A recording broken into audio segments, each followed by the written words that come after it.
मेरा भारत कितना अच्छा लगेगा, कितना सहज लगेगा। वो राजा होगा जो अपने अनुजों को, अपने छोटे भाई की प्रसन्नता को अपनी प्रसन्नता समझे। वो राम है। एक राम है कि भरत के लिए केवल है कि मेरा भाई अगर बैठेगा राजगद्दी पर तो कितनी बड़ी बात है। भरत राज्य से बाहर है और यहाँ राम को वनवास हो गया।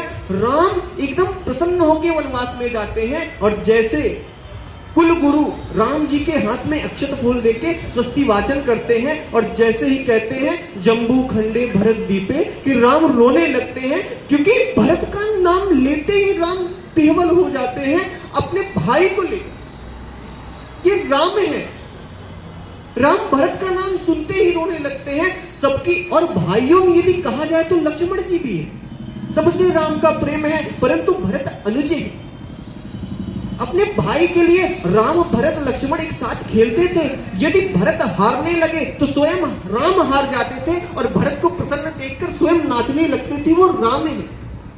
राम की यही कृपा है, राम का यही दायित्व है। जो राम होगा उसे अपने अनुजों को प्रसन्न करना है। राम ने कभी भी भरत को दुख दिया ही नहीं, बल्कि प्रसन्नता देखकर और विह्वल हो जाते थे। और भरत कैसे है? यहां राम को वनवास हुआ, वहां भरत जी अपने गांव के मंदिर में जाते हैं पूजा अर्चन करने, तो देखते हैं क्या कि सबकी मूर्ति लगी है, राजा दिलीप रघु सबकी, और पिताजी की मूर्ति लगी है दशरथ जी की। पूछते हैं कि क्या हुआ? पिताजी का स्वर्गवास हो गया। किस लिए? भैया को वनवास हो गया। इस बात को सुनते ही भरत व्याकुल हो जाते हैं, रोने लगते। मेरे भाई का वनवास हो गया, किसकी वजह से हुआ? मां कैकेयी की वजह से हुआ। मेरी मां के वजह से मेरे भैया का वनवास हुआ। आज भरत व्याकुल हो जाते हैं कि मैं क्षमा कैसे जनता करेगी। आज भरत उस पीड़ा में है जो उन्होंने कर्म किया ही नहीं, परंतु वो कहते हैं मुझे क्षमा करेंगे ना भैया। कुल गुरु ने कहा भरत तुम्हारी गलती ही क्या है? गलती तो मां की है। परंतु भरत ने कहा मेरा भाई, मैं जिसे प्रेम करता हूं, जिन्होंने कभी मुझे रोने नहीं दिया, स्वयं रोए, मुझे हंसाया, उस भाई का वनवास हो गया। भरत विक्षिप्त हो जाते हैं।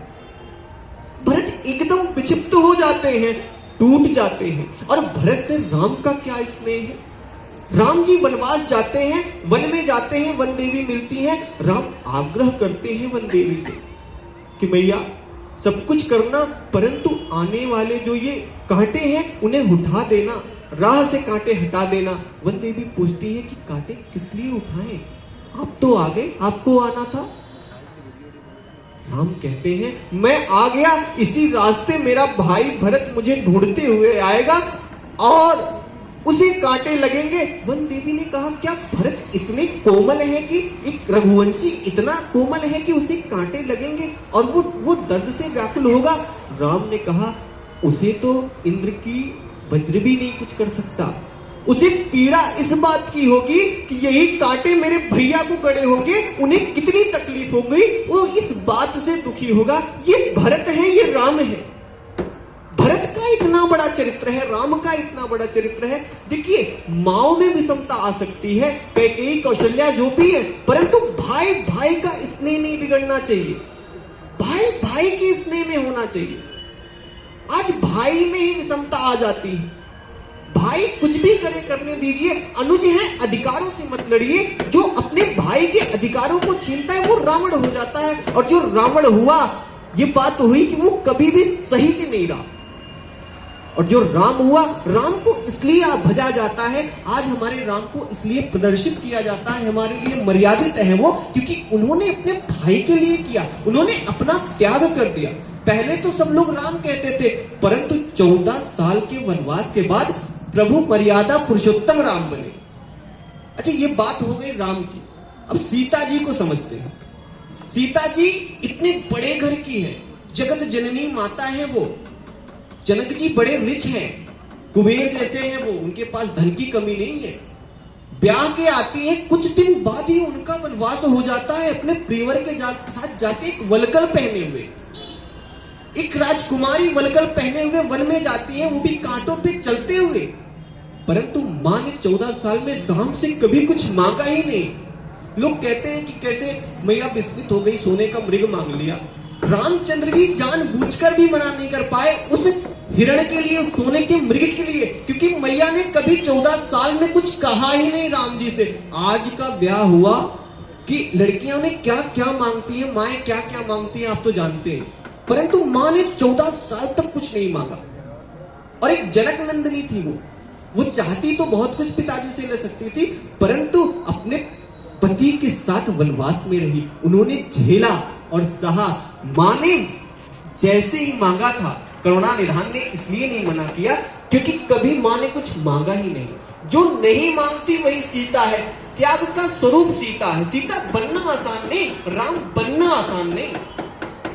राम को कह देना, राम को ब्लेम कर देना आसान है। राम स्नेह है, राम बहुत बड़ी चीज है। राम को सहज रूप में हमें स्वीकार करना चाहिए। रमू क्रीड़ायाम, राम के भजने वाले कभी भी लक्ष्मी से दूर नहीं रह पाते, और राम को भजने वाले कभी भी परिवार के परक होते हैं। राम जी वनवास जा रहे थे तो वो चाहते तो वापस आ जाते, परंतु प्रजातंत्र नहीं, उन्होंने नीतियों का सम्मान किया। उन्होंने कहा नहीं, रघुकुल की रीति है कि वचन कभी वापस नहीं जा सकती। वो राम है जो अपने वचन के लिए लड़ते हैं, और राम सबको साथ में लेकर चलते हैं। राम सुग्रीव को साथ रखते हैं। राम के पास क्या है? वानरों की सेना है। राम केवट को गले लगाते हैं। राम सबरी के घर जाते हैं। राम सहज है, राम समान है, और सबसे पहली बात, राम करुणा निधान है। राम करुणा के सागर है। और वही हाल रावण का है। रावण क्या?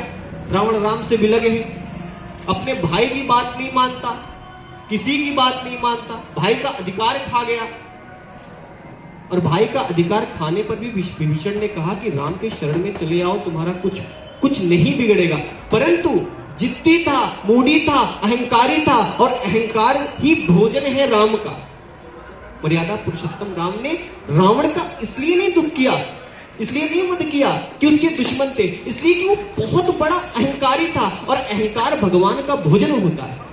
और सबसे पहली बात, रावण कितना भी प्रबल था, राम वनवास में राम के पास कुछ नहीं था, ना कोई सेना थी, ना कुछ था, परंतु राम जीत गए। क्यों? क्योंकि भाइयों का साथ था। रावण के पास सब कुछ होकर भी रावण हार गया क्योंकि उसका भाई उसके साथ नहीं था। जिसका भाई जिसके साथ है वो दुनिया को विजय कर सकता है, पूरी सृष्टि को विजय कर सकता है। और जो अपने भाइयों का अधिकार खाता है वो कभी संपन्न भी नहीं हो सकता। जो अपने अनुज की सेवा नहीं करता, अपने भाइयों की सेवा नहीं करता, अपने माता पिता गुरु की सेवा नहीं करता, वो सदा रावण की उपाधि में आएगा। और राम इसलिए जीत गए क्योंकि उनके साथ भाई थे। रावण इसलिए हार गया क्योंकि उनके साथ उसके भाई नहीं थे। अच्छा, रावण की एक बात तो और है, रावण पंडित थे। और रावण की एक अंदर की बात आप नहीं जानते। जब रामचंद्र जी रामेश्वरम में आ रहे थे शिव की आराधना करने, तो जामवंत से भगवान ने पूछा कि हम शिव का पूजा करना चाहते, कोई अच्छा ब्राह्मण बताओ। तो जामवंत ने कहा कि इस एरिया में एक ही ब्राह्मण है, वो कौन है? बोला रावण। बोला पूजा करेंगे क्या? क्यों नहीं करेंगे। जामवंत जी जाते हैं रावण के दरबार में, रावण को पता चल जाता है जामवंत जी आए। जामवंत आते हैं, अरे दशानंद कैसे हो, ठीक है? क्या क्या कोई काम है बताइए विशेष। दादाजी, अरे पूजा करनी थी, एक जजमान है। किस लिए पूजा करनी? युद्ध जीतने के लिए। रावण ने कहा अच्छा, हम ही से युद्ध जीतने के लिए ना, तो क्या नहीं करेंगे? करूंगा। रावण कहीं कहीं नीतियों में अच्छे तो नहीं थे, परंतु ब्राह्मण की बात बता रहे। राम वनवास में थे, राम के पास कोई सामान नहीं था। रावण स्वयं सामान व्यवस्थित करके पूजा का, और मां सीता को लेकर आते हैं रामेश्वरम में, उनके साथ उनका पूजा करवाते हैं, फिर लेके चले जाते हैं। परंतु रावण ने स्वयं ये सिद्ध किया कि मैं विवश था, तुम्हारी काम इच्छा ही तुम्हें मार डालती है, रावण ने कहा। और रावण इसलिए मारे गए क्योंकि उन्होंने पराई स्त्री पर अपनी नजर डाली। और राम इसलिए बचे रहे, या राम आज तक इसलिए पूजे जाते हैं क्योंकि एक स्त्री प्रधान राम है। और राम रावण में अक्षर का फर्क नहीं है, कर्म का फर्क है। कर्म किसका है? भाई की सेवा करना, गुरु की सेवा करना, संतों की सेवा करना, यह राम का कर्तव्य है। और रावण का कर्तव्य था अधमी होना, यज्ञ नहीं करना, किसी को भी विवश कर देना, किसी का राज हथिया लेना, कुछ भी कर देना, यह रावण का काम था। आइए छोटे से भजन के साथ चलते रहते हैं, फिर देखते हैं। टाइम है आप लोग